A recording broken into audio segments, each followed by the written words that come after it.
I'm Ben with the BTC Sessions, and this is your Bullish Bit, brought to you by Citadel 21, the Bitcoiner magazine that you need a subscription to, written for plebs, by plebs, with a ton of eclectic Bitcoiner stuff. Each issue only has 1,000 prints, so if you want to be this happy, go grab yourself a subscription today at citadel21.com.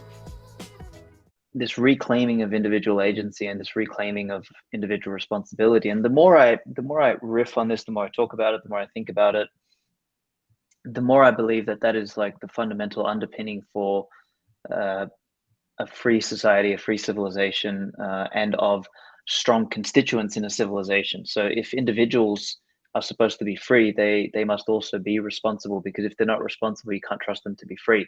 And then you actually need to have a draconian society full of mandates and top-down control, because if you have a bunch of irresponsible kids running around, you get Lord of the Flies. And at the moment, the world is effectively it's kind of both the fault of the lemmings and the parasitic class, like simultaneously feeding off each other. Like the parasitic class thinking that everyone's too dumb to give them any responsibility, so they keep taking agency away.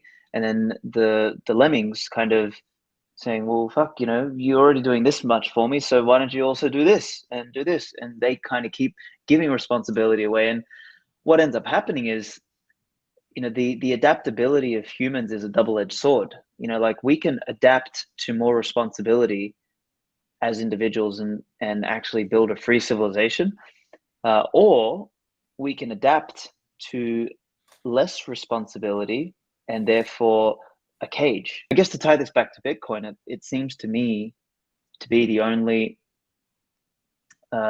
bright spot in a world that is too busy trying to point blame for everything on everyone else. Those of us who can come out of this more responsible, more sovereign, more self-sufficient, I think we are fundamentally going to inherit the world.